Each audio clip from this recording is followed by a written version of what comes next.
Good morning, good afternoon, and good evening to everyone joining us from across different time zones. A warm welcome to our Asia Pacific Regional Internet Governance 2025 online session. So, my name is Sana Nisar, and I am truly delighted to be your moderator for this session titled Not Just Participants, Youth as Co-Governance of the Internet. So I'm joining you from today from NetMission.Asia and together with my wonderful facilitator Nawal Munir, and we will be guiding you through the conversation on how the young pupils can move from begin to just participants to the internet governance space to becoming equal partners and co-decision makers. So we're thrilled to see so many familiar faces and new faces joining us today uh, virtually. And before we begin, I would like to thank the APrIGF team for organizing this platform that really continues amplifying the youth and regional voices across the Asia and the Pacific. So now let me set the stage for what we will be exploring in this next 60 minutes. So, across the Asia Pacific, youth have been at the forefront of innovation, digital literacy, and policy advocacy. However, when it comes to specifically the internet governance and decision making, the young voices are still often treated as symbolic, heard, but not empowered. So today's roundtable is about changing the narrative.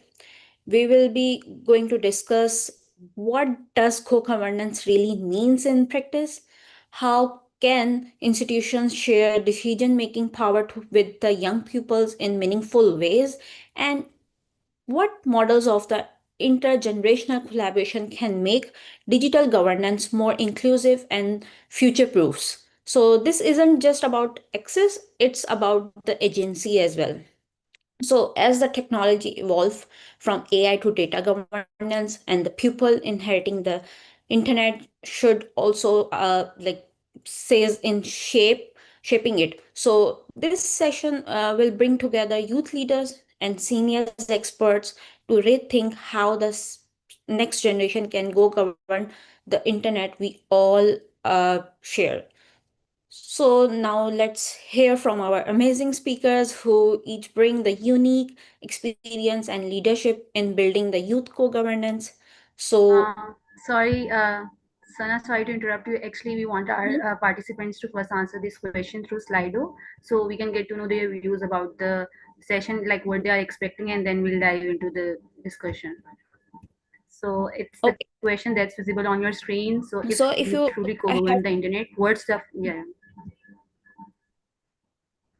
you can Yeah, so it's continue, the question Manawal. on your screens right now. Yeah, you can just quickly scan the QR code and put your thoughts on in it, and we'll go through it one by one, and then we'll start our session. Thank you. Thank you, Nawal. So now we move forward. Meanwhile, you are just sending your questions. We move forward to our first speaker, Miss Amrita Choudhury. Our first speaker is Director of CCAOI and the Chair of APrIGF and APrILO. She has been a pioneer in promoting the inclusive, right-based digital policy and capacity building across India and the region. Amrita, thank you so much for joining us today. The floor is yours. Thank you so much, Sana, for having me. And yes, I am the dinosaur in the room amongst all the young people trying to talk about things. I do think I think no one out here would disagree that the transition of youth from just tokenism should move to active participation and engagement. But first of all, there are a few things which needs to also be unified. One of them is what is the definition of youth? Because each country, each region has a different definition. At least some standard set of definitions would help, else it causes a lot of gap. That is one thing. The other is just for example, NetMission and others did make a submission very recently for the WSIS Plus 20, and they have made certain great arguments in it, which we fully endorse. Now, if we look at most of the places, we do see a bit of tokenism happening, but there could be a gradual transition into, what one of the aspects which could happen is formally mandating youth participation, for example, in many places, which can definitely legitimize the participation, I would say, in forums, discussions, etc. Because whatever policies, etc., are going to be formed today would be impacting the youth who are going to be adults tomorrow. As in one of our discussions, some of the youth were also there. A statement was made that young people will be the longest affected by the consequences of the regulations today. So I think it is important. I do believe you will have a few more questions on how. If I give you the example of APrIGF, what I could share is we try to encourage more youth participation through, for example, if we have any particular committees which are working, we encourage the young people to come and participate and learn on the job. For example, become a coordinator of the group. We do have Bia here, who is in the events committee. We try to have someone who's been in the system for some time and a younger person coming in, so that they also get groomed, they understand how it is, so that they can more constructively and meaningfully engage and also bring in their perspectives, because they use things more, but then they also learn about the processes. So this is one example which we have in APrIGF, which I think is important. The IGF also has a youth track which definitely discusses a lot of youth issues, but we need to mainstream things. I think not have discussions in silos, but to mainstream and have everyone here. I think my time is up.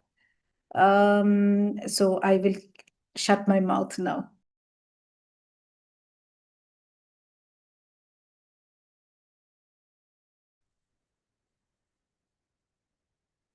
Thank you so much, Amrita, for those powerful remarks on why the youth must be included at decision making rather than observers.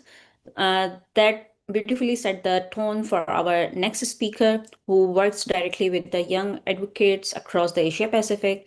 So, our next speaker is Ms. Bea, Head of Program Development at NetMission.Asia. Bea has been leading the programs that empower the young people to engage meaningfully in internet governance and tech policy discussions. So, Bea, we are so glad to have you with us. Please go ahead. Thanks, Sana. Thanks for the introduction. Hi, everyone. I'm Bea. I've been part of the internet governance space since I was 17. I started out as a very shy participant who barely understood acronyms such as ICANN, WSIS. Heck, every time, like my first year in the internet governance, time somebody mentioned IG, Instagram, like what's so important about it, right? But somehow I'm still here 7 years later, thinking that Instagram is part of the discussion in IG, but still talking about internet governance, still pushing for youth empowerment, and still helping other young people really find their voice in shaping the internet's future. Now, this is actually my first time speaking as a speaker at something big in APrIGF. Hopefully not my last. I am beyond nervous and my hands are sweating. Hence, I think that's why I'm wearing a sweater, sweating sweater. But I'm really just honored to be here with me alongside Amrita and Ashirwad, who have been such huge inspirations in the APAC region and who have supported the youth. I like to say that I became a participant first, and then someone being here speaking right now. I did that because I did my part. I also learned from the many free resources online. But most importantly, like Amrita said, I had mentors. I had people who guided me and to have motivated me to stick around. I remember asking Amrita in one of the forums many years or many months ago, but I asked her, what motivates her to stay, what motivates her to stick around in the internet governance space. And she told me to never forget your purpose and why you are here. What was your reason why you wanted to join in the first place? And that really stuck with me, and that's why I'm here, and that's why I'm really honored. So I hope as I speak here today, through this session, I can inspire at least one youth to keep pushing for what they believe in, just like the many former youths who have, retired in the youth space, have inspired me to keep going. I'm no expert yet, but that's the goal.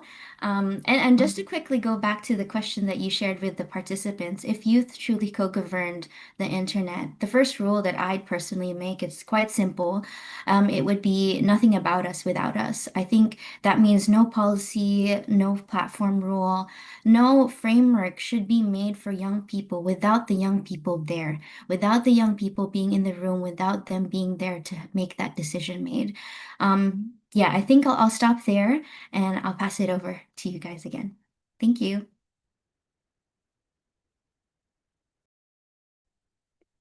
Thank you so much, Bea. That was like insightful, especially for the young people and your points, how they can be a part of not just backing, but they are building the youth lead capacity from within the community. So that connects perfectly what our next speaker does on the ground through grassroots digital empowerment initiatives. So our third speaker is Mr. Ashirwad, president of the Internet Society Nepal chapter and co-founder of Nepal, Educating Nepal.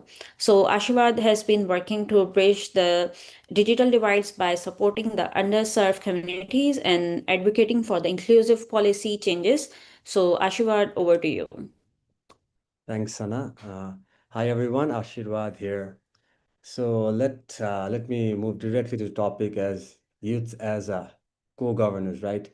So this internet governance, we believe on the multi-stakeholder model, right? We bring different stakeholders together in the group, and many do argue that youth needs to be one of the stakeholders so that the multi-stakeholder model works properly. I do believe youth being involved there, and also we need to have special attention and we have to give special attention to capacity building activities of youth. But bringing youth as a stakeholder would not work, in my opinion. At least that would be tokenism in my option. But what we need is in each stakeholder groups, we have to have youths there. If we talk about Asia Pacific, there are over 6 million youths that are aged from 15 to 24. And there are more than 1.1 billion youths in our region that's from 15 to 29. So that's a very huge number. It's more than a billion, more than 1.5 billion. So if we talk about it, it's almost maybe first, second, or third biggest country in the world if youths are put together. That's beyond India and China. However, in the digital spectrum, India and China are taking the lead, but why isn't that group of that big people coming together? One, maybe they're very busy with their own life. They're still yet to decide what they are trying to do with their life.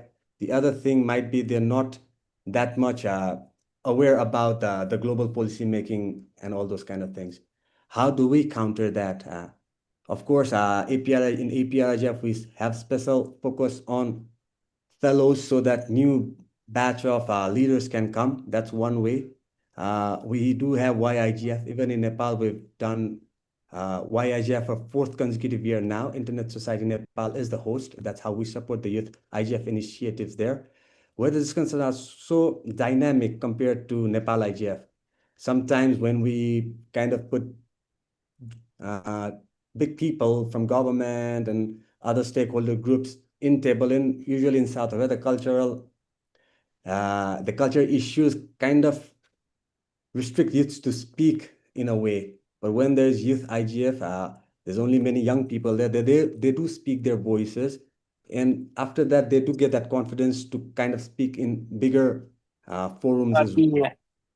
Sorry, a bigger forum as well. So that is one way that we can empower youths. But if we really want youth to co-govern, it's not about waiting for the coming generation. It's about youth taking the steps, taking their lead and coming forward. What we or the previous generation can do, though I consider myself kind of in the middle of both, what we can do is provide you with the materials and provide you with the experiences that we have. But again, it's up to you to take that experience and kind of work in an issue. But when we talk about internet governance as it leads to the social aspect of internet, there are a very wide range of topics. So you also need to be aware, first understand all the topics. So I'd suggest you attend all the APrIGF sessions. And with attending that session would give you an idea of the issues that we're discussing. Then you focus on the issue that matters to you, and also that issue that might help you further your career. If you're a student, you can kind of write a research on internet governance. That's how you can begin your processes. And once you are kind of trying to speak and you see all the people speaking in terms of internet governance, you will find your way and you will kind of find those opportunities to grow as well. But just as youth are a very important population in my opinion, because they are the bridge between the digital immigrants and digital natives. One of my friend, Mark Prince, who coined the term digital natives, used to give me an example of Martians and Earthlings. If we go to Mars and we try to kind of implement our theories, our principles, our rules, then it's very likely that the people or the Martians would reject us. But if we go there, if we kind of understand the Martian culture there, and we try to input a little bit of improvements, then I think there's easier chance for Martians to accept us in Mars. It's same with the youth. And for youth, it's same with the elder generation, right? We have to have intergenerational solidarity. We have to learn from each other. As youth in internet, I think you've got bigger power because there's a lot of digital natives who've been using internet from birth. But for me, I started using internet maybe when I was 6th or 7th grade. So I was learning after 7 from internet and computers. While young people today, they are using internet while eating food just from when they're born. So they are in a way more aware than us, but also very prone to becoming a victim because they still lack the overall matured knowledge or matured behavior to do that. But that being said, I think we should never underestimate the power of youth. If we look at big revolutions, it's always the young people that has brought the revolution and the old people that has continued the system. So I think youth being in the table is important. And as co-governors, you should not just come as a stakeholder, but in each stakeholder group, you should make sure that your representation is there. As I said earlier, Asia Pacific youths are 1.5 billion population, and that's not a joke. So without you, nothing can actually happen. Or if it happens, it will take a lot of time. Back to you, Sana. Thank you so much, Ashirwad, for those grounded examples on how they can handle it through maturity, on how the youth leadership can transform their local communities and influence the policies. Thank you once again to all our speakers for those thought-provoking inputs. So now I will move forward and I will give the floor to my co-facilitator, Nawal. Let's move on into our roundtable discussion to dive a bit deeper. Over to you, Nawal. Thank you, Sana. So before diving into our panel discussion, I would like to share some of the thoughts we received from our participants on the question, if you truly co-govern the internet, what's the first rule you would make? So let's go through it quickly. And as we have got to know the thoughts from our speakers as well, we'll go quickly through the thoughts of our participants as well. So attend a local or regional IGF meetings, then speak up at least in one session in a meeting. Then we get making internet available to all regardless of geography, ethnicity, and gender. Must include youth when it claims to be youth inclusive, plus ban all violent contents. Also give good internet connection to every part of the region. Digital participation comes with digital education. Digital access should be right, not a privilege. Every digital platform must be transparent, inclusive, and accountable so you can shape an internet that truly serves people, not profit. And yeah, that's all we got here. So now I'll quickly shift towards our panel discussion, and I would like to thank the participants on sharing their views with us. So for our policy questions, we have like kind of 3 questions right now on the screen, and this is kind of an open floor discussion. I'm also encouraging participants to be involved in this discussion along with our speakers.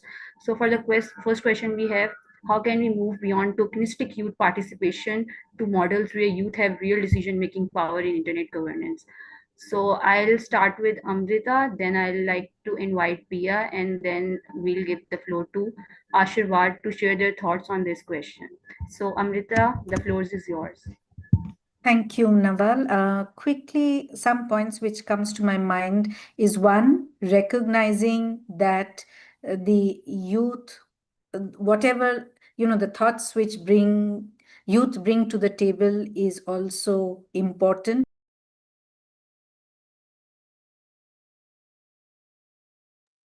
Amrita, you just mute. Oops, sorry.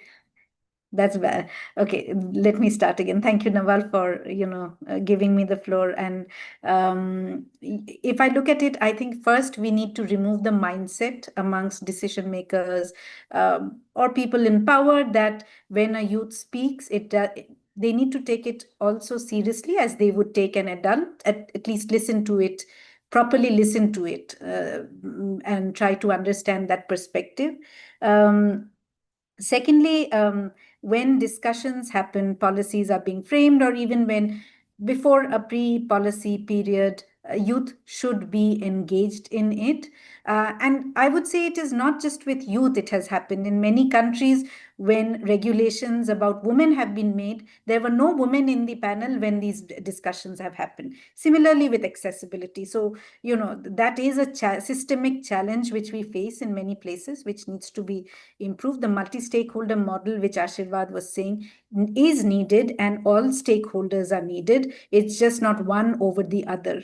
In different age groups, you need also senior citizens to come in, people with disability or accessibility, or even youth to come into the thing. So it's just not one over the other. Different diverse set of peoples are needed. Something which was mentioned by Bia and Ashirwad also is the capacity building. Like if you have to build the capacity of all the youth, like Asia Pacific is very huge. You can't just have youth voices from just one or two or three economy. It has to be inclusive. And if you want to make it inclusive, you have to invest resources, build capacity building, awareness about issues, so that then youth can choose the issue they want to discuss. You can't have everyone in everything. And third is, it is voluntary.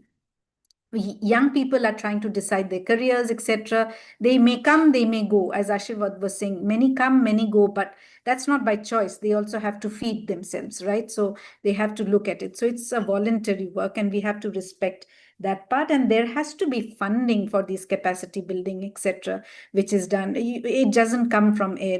You need money for this. Not everyone has that kind of money. And obviously, when discussions are being made, there has to be a formal recognition of youth voices also, just as you have a technical stake. There, I would say, initially, Ashirwad, just like you have the different stakeholder communities, civil society, technical community, academia, etc., we may at some point want a youth voice at least to come, not as a stakeholder community, but as a diverse group, a section of people whose voices are not heard, coming in. Like you may want to have it for indigenous communities, etc. also. But I think those are certain things, and I'll stop at this point because there are other questions, Nawal.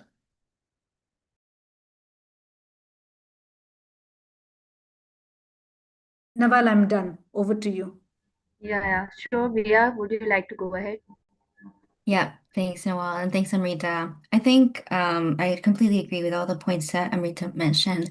I think for years we've seen youth engagement be celebrated, which is such an amazing thing, but often it can be quite performative. We've gotten invited to consultations, but not really when the real decisions are being made. We speak on panels, but not at the negotiating tables. And I get it. Some people say, of course, youth brains aren't fully developed yet, or that we don't know enough. But as digital natives, our experiences matter. We've grown up with the internet, like Ashirwad mentioned. We've both seen its power and its harm firsthand. So I think it's important that these lived realities from Gen Z to Gen Alpha and soon Gen Beta, like, are heard and understood so that policies evolve with us, not behind us.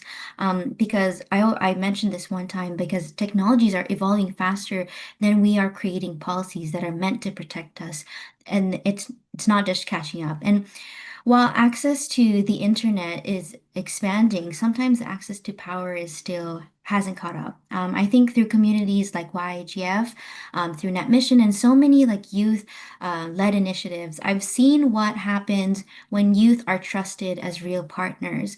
We don't just give fresh perspectives, we bring solutions that are grounded in the lived realities that we've experienced. And like what Amrita mentioned, we've also helped shape youth policies and policy statements that have been recognized by global processes like WSIS Plus 20. And I think now when we talk about co-governance, we're not asking to take over, right? We're asking to share that responsibility with different stakeholders, because again, I think the internet that the youth will inherit, it's being built by the decisions that we are making today, and like echoing what Amrita mentioned a while ago, um, governance bodies actually should institutionalize youth participation. I think having youth seats and intergenerational advisory groups, right, like the MSG, is super important so that we can have that inclusion and impact. And one thing I always, or I mentioned this during a IMSV meeting a few weeks ago, we often hear the phrase give youth a seat at the table, right? But maybe it's time to go beyond that, because honestly, maybe what we really want isn't just a chair. Maybe we want to help make that table sturdier. We want to make or build a table that's strong enough, that's wide enough, and welcoming enough for all youth and for all the different underserved groups and marginalized groups, not just the ones with access, not just ones with privilege, or even the ones who have English fluency, right? I think that's where the continuous like capacity building is. And yeah, I think I'll stop there. I think I'm overlapping with the other questions, but I'll pass it over to Ashirwad. Yeah. Thanks, Bia. So how can we move beyond tokenism? One step at a time. I think if you guys as youth come forward and speak more than us speakers here, that would be the first step, right? We talk about youth as co-governing, but if youths in this room are quiet or shy or resistant to speak, you're just gonna wait until you are no longer young. So do not waste your time because everything is limited. That's the first thing I want to say. It's not just in IG, but in any space. You have to speak up. You have to come. Nobody's gonna think about you until you do. Everybody's gonna support you if you come united and if you come forward for a good cause. That would be one thing. In terms of internet governance decision making, now this is a very difficult subject, right? It's a very wide subject. It's a very wide matter that we do, and one power that youth have is persistence. And I think that power is very much important in IG discussions and IG decision making as well. So if we do something persistently and you just do it, you focus on one thing, you're gonna get that. But again, we have to respect, as I said, we have to respect the experience as well as solidarity is very much important. I'll take example of Nepal. What happened was that when there was social media ban, we were used to we were from eras of landlines, so we are used to other modes of communication.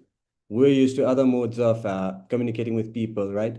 But young people, they were so much dependent upon the digital media as they were digital natives, and the government didn't realize that they were completely cutting off the communication, and that bursted as a Gen Z revolt in Nepal just a few months back, a month back. That's why we're virtual right now.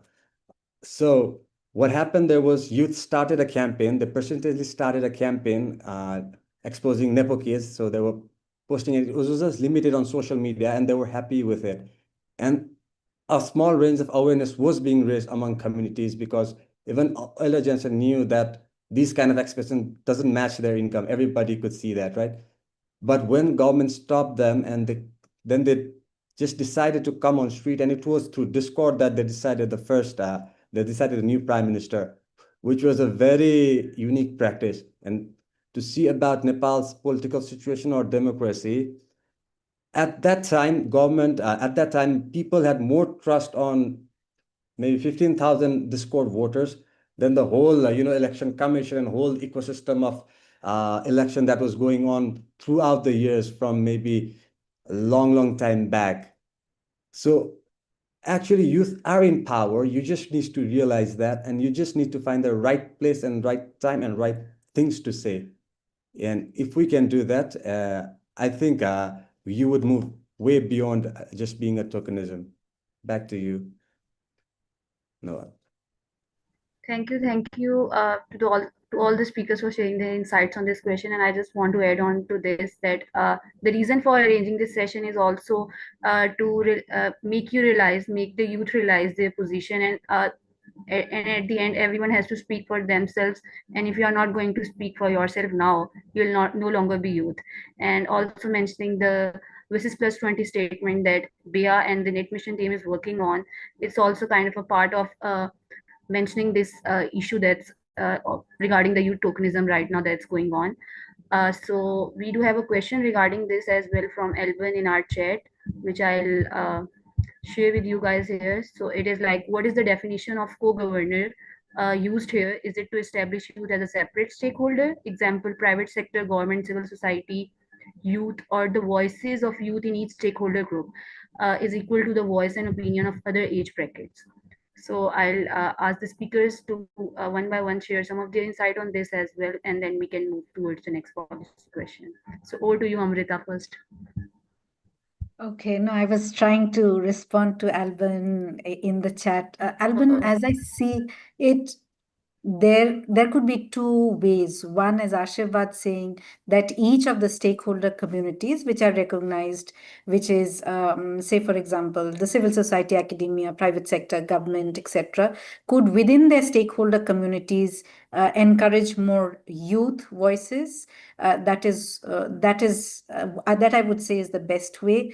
But the other way, since it is the youth voices are not really brought in, perhaps as a special case, ensure that youth voices can kind of be brought in as a special channel, perhaps for till the time it is not more mainstreamed. And I do agree with a comment which is made in the chat that why not for people with disability or LGBTQI community or the others. As I mentioned, most of the other communities are not even thought of, and that also needs to be mainstream. So it should be organically between the stakeholder groups so that it can be more inclusive, it can be have more diversity. And here I would perhaps refer back to the Sao Paulo multi-stakeholder guidelines on how even the multi-stakeholder processes or even the government processes, multilateral processes can be made more inclusive. I think that is what I would share. But yes, if you look at it, more than half of the world would be young people who would also include an LGBTQI, PWD, or any of these people. So it goes either way. I am not sure if I've been able to answer the question properly, Albin, but this is my take at this point. I think for me, I think it's actually both too. I mean, because youth are unique stakeholder group with shared generational experiences that deserve recognition. And we're also part of every stakeholder group. And I guess with the co-governor, being co-governor means we're not just being consulted, we're also being empowered, whether we sit in the internet governance ecosystem. And when we push for youth as co-governors, it's not to limit the table to just us, right? It's to expand it. Because just to answer the other question as well, because once we start meaningfully acknowledging youth voices, we'll also set the standard for recognizing all underrepresented voices, all underrepresented communities, the LGBTQIA community, persons with disability, indigenous people, and others who've often been overlooked in internet policies as well. So the goal isn't just about youth inclusion, it's also about being an inclusive governance, right? Where everyone who experiences the internet differently has the power to shape it. I think that's from me. Over to you, Ashirwad. So in my terms, so I'll take it to the different way of thinking, a little bit of social aspect to it. So when we talk about youth of this generation, I think they're uniquely positioned to co-govern. When we talk about youths maybe 50 years back or maybe 100 years back, there were a lot of cultural differences among youths. But as internet is a global infrastructure and as this internet, this governance decision making is should also be global. I think with the current youth, there's a lot of common culture that came through internet, through social media, through regular communication, or the overall globalization that the internet brought. So this, if in 50 years back, if youth would take lead, there might have been a problem that youth from certain community and youth from other community, there's a lot of cultural differences. There's a lot of not good understanding between each other. But now it's this era, I think the Gen Z, what happened in Nepal happened in Bangladesh and Philippines, not just Serbia, Georgia. So this is a common culture, and if I see, I think there was this one piece flag flying over. It has nothing to do with the political issue. It has nothing to do with uh, political ideology. It was just the generation that grew up watching animes and One Pieces that are common, and the flag was of One Piece flag. However, there was some misunderstanding as well from my friends in Japan who was saying that there's a big rumor that the Nepal's political movement has been influenced by Japanese culture and all those kind of things. But that One Piece flag was not Japanese culture. It was not some Japanese translated English version of some culture, but it was the common culture of all the youth.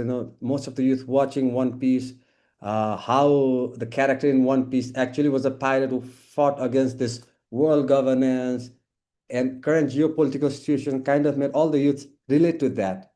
And that became a symbol without even having an unique ideology among itself, which is very unique in itself, considering the history of how the world has evolved.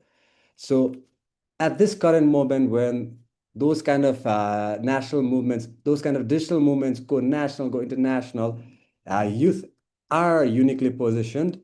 Youth knowingly or unknowingly are co-governing how policies are being made. But I think the challenge now is youth also being aware of what exactly they want and making sure that the policymaker understands what and why they want, because it's the youth that will have the most impact of any policies that come. If that answers or maybe provokes other thought, I'm not sure about that. Back to you, Sana or Nawal. Thank you, Ashirwad, and thank you to all the speakers on sharing your insight on the question asked by Alvin. So, moving forward, for our next question, it is on how can current governance bodies better share power with youth without falling into symbolic gestures, or what models or intergenerational co-leadership works best. So, I'll start again with Amrita. Amrita, I'll bother you again to answer this question. So, the floor is yours. Thank you. I think I did answer this part in my first question. I would say that at least try to meaningfully get, when, say, for example, in a country, there is a particular policy. Let's take a social media ban. Okay, let me take Australia with the social media ban for children below 16 years. Now, all of us in this room know it's not going to work, but it has been made. Could there not be an alternative way or a measure discussed which could keep children safe, how many children were spoken to, because it is going to be bypassed. Reports even now before its implementation say it is going to be bypassed. So were even the younger kids, I would say the pre-adults, even were they even spoken to? Were even the way they use things being discussed? It was not. So if that kind of regulations come, it is bound to fail.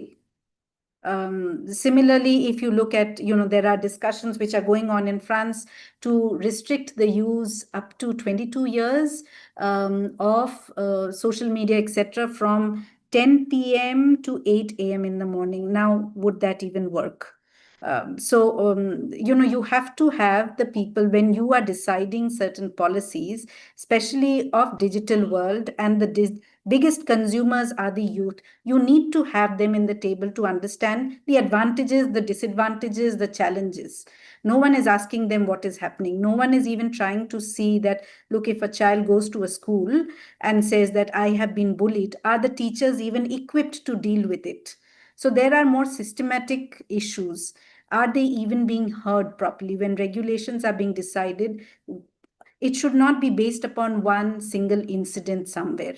It has to be, based upon, I would say, data, research, as well as having stakeholder input. So I think if you're talking about the current governance bodies, perhaps have the view of all stakeholders, include youth, is important when regulations happen. And in this place, I think the national, regional, sub-regional, or youth initiatives can play a great role within the countries to bring, if, for example, an issue is being discussed, it can be, discussed within, say, the youth group, and then they take back the views and put it even together. If, collective voice is something which would work, take a collective voice and share it. And it is not as if the youth voices in many places are not working. There are people who are articulate, who are persisting. As Ashirwad also mentioned, it should not be that just because you're a youth, you should have a seat in the table. You have to be passionate to drive that. There is no easy shortcut for anyone's voice to be heard anywhere. So you have to be ready for the grill too. I'll leave it at that, Nawal. Thank you so much, Amrita, for adding your insights on this question. We are also having some of the comments in the chat. I'll just go through it quickly. So we had a comment from Jenny regarding the co-governance thing, and she mentioned that it's important to clarify that co-governor here doesn't mean you dominate decision making, but that their voices are equal and integrated within all stakeholder groups.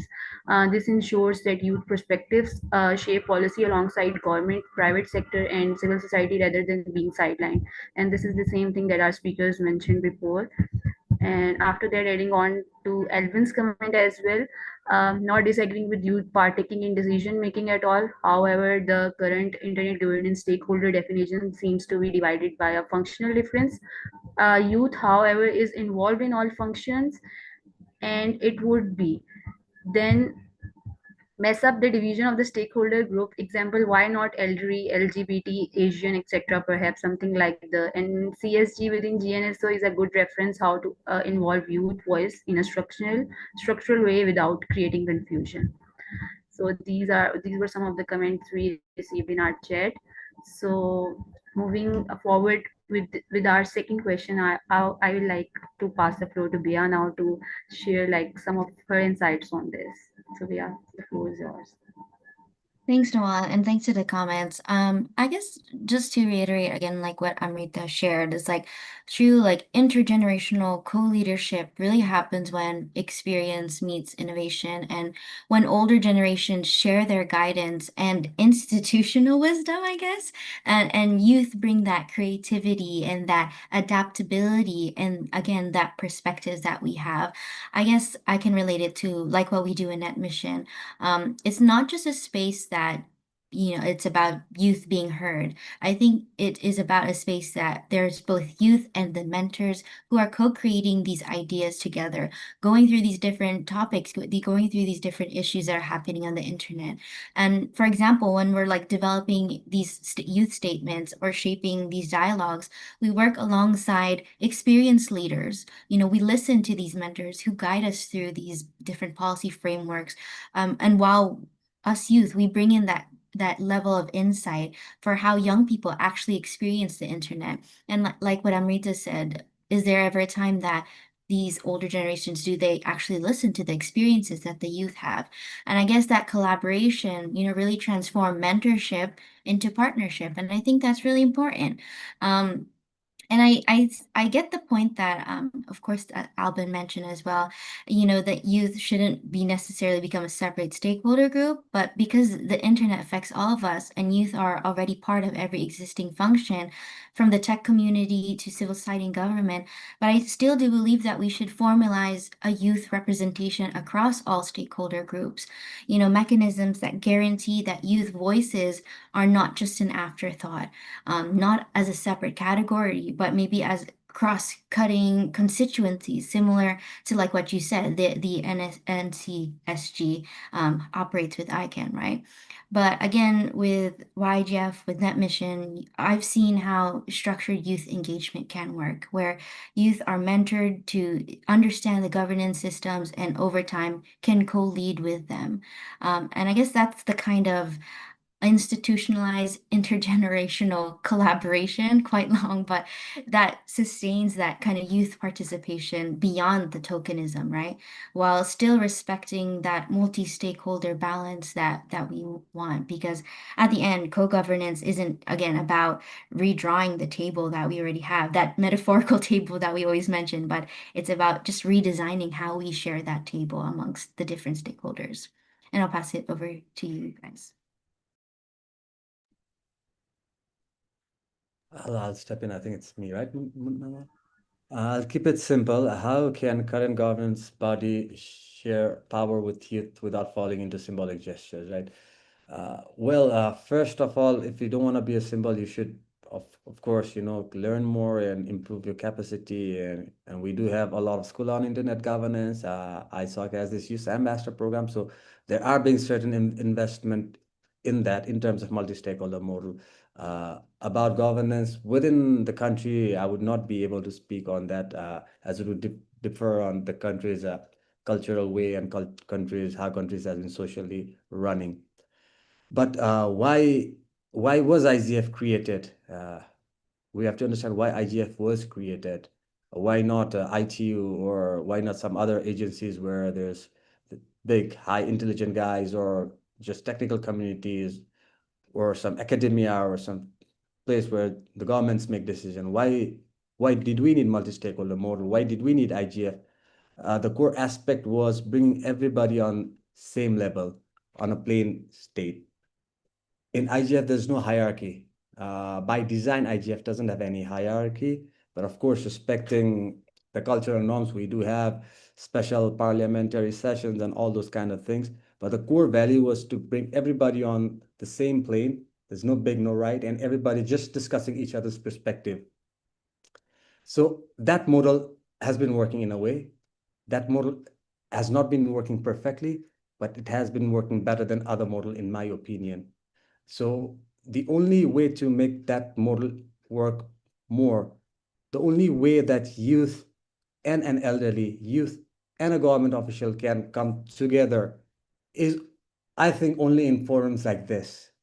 So we, as ambassadors of internet governance, you as ambassadors of youth, as well as internet governance, again, I'll repeat what I said earlier, should make sure that this remains a level plane.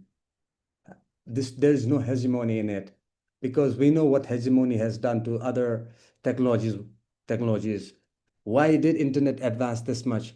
How did a protocol written by Vincent when he was quite young then, right now, turn into something that is connecting the whole world? Why are so many people sitting here? There was a big revolution in Nepal which canceled an event, but how is that event still running? That's because of how internet governance model worked, how the multi-stakeholder model worked. If it was not a plain state, I don't think we would be able to have Zoom or other features on top of internet that is facilitating so much more. Not just internet governance, not just this conference, but if you talk about healthcare, how is it, how are we now working towards inclusive healthcare? If you talk about impact on education, how did that come? How did this powerful tool not turn into something that would kind of sell education, but became something that would kind of disperse education to the wider population, to the marginalized population? Why are people who are connected to internet talking about people who don't have connectivity? It's because we sat on the same ground, we sat on the same plane, and we discussed it. We discussed it every year. We didn't have agreements in year one. We continued that discussion in year two. And with 20 years of IGF, I think we're in a position where we have the power to kind of speak up in terms of internet governance as well. There are people listening to us, and that's because it's a level played. And if we maintain it, I think youth will be co-governors as long as they input it. For this APrIGF, if you really want to govern, then youths must put your input into the synthesis document. You must put your input in the chat room. You must raise your hand and speak. And that's gradually the voices will come forward. It has been, I won't say that youths are completely left behind. We've been making an effort. I, as a youth, entered, and there was very much effort from me to build capacity. There was effort from the community for me to kind of, let me speak, my voice be heard. So it's a level playing. We have to make sure it remains level playing, and we have to speak up, because if you don't speak up for yourself, and maybe it's the third time, somebody else will not. Back to you. Thank you guys. Thank you for sharing your insights on this question. And I can see in the chat, meanwhile Ashirwad was talking, there was a debate going on in our chat as well. And thank you to Edmund and Amrita for replying to the comments in the meantime. So I think for the third question, like speakers have already shared their insights on it as well. Like directly or indirectly, the third question has been also uh, being talked on during our discussion earlier. So I'll just move towards our Q&A, and I would like to encourage the participants as well to ask any questions they have from our speakers. And in the meantime, I will be sharing the Slido in which we got some questions from our participants. So let's go through it one by one.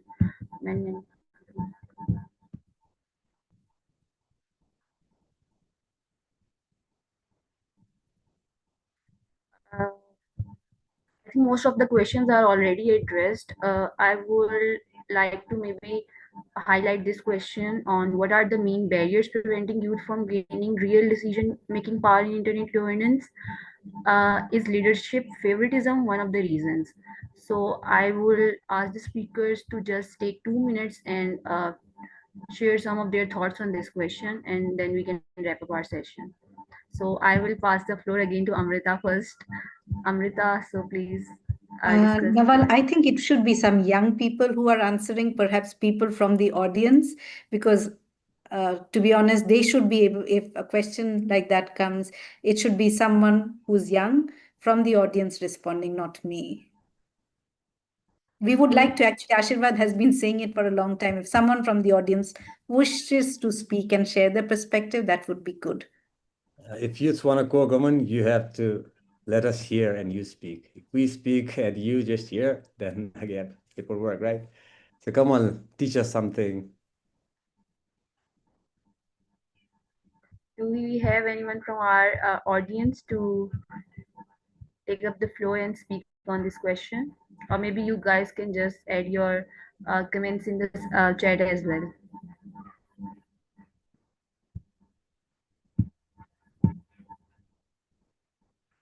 Bia, I think you meantime, can take a call on this. You can still respond. Okay, youths, I'm here. But hopefully after I respond to this, that they will be inspired to respond back. But to go back to the question, what are the main barriers?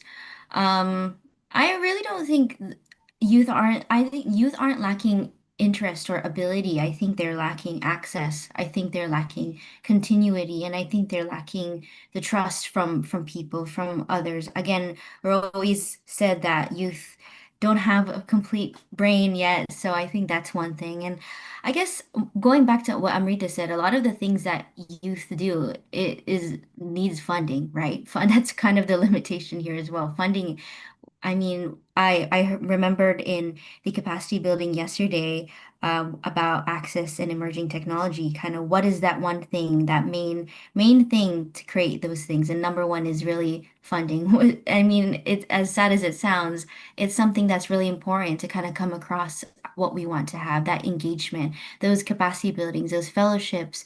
And another thing, again, with those fellowships, after they end, sometimes it's hard to sustain youth in it because once they experience, it's over. That's why it's really important to have mentors as well to kind of guide us and to again, be there for us to be again to motivate us to stick around. And I think that's why I'm still here is because people have motivated me. I've seen the passion behind those people before me, and so I want to be the same for youth after me as well.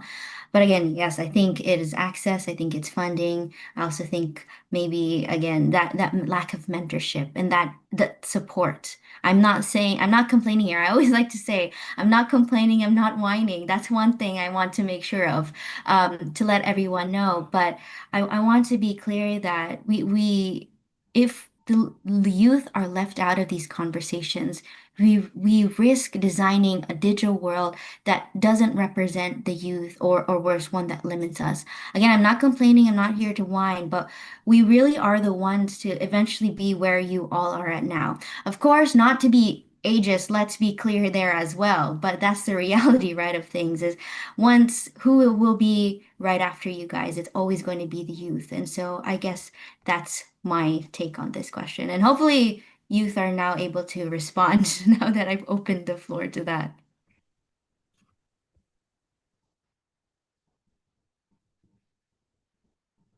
Thank you, Bea. Thank you, Bea, for adding your thoughts on it. And as we have just 3 minutes left, I'll just quickly wrap up the session. And I would like to thank our speakers for being a part of this meaningful discussion that we just had. And today we have seen that you are not just youth are not just the future leaders.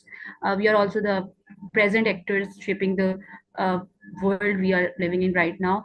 And our conversation just reminded us that the real inclusion goes beyond giving young people a seat in the room. It means giving them a chance and making their voice count as well. So I think let's finish our session here. And before wrapping it up, I would like to ask our participants as well to maybe if they are comfortable, they can on their camera so we can have a quick group photo.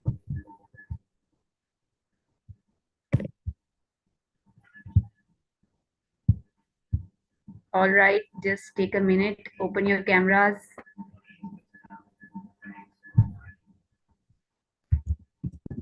Okay, so I think most of the people had the cameras on, so just let me take a picture. So cheese, say cheese.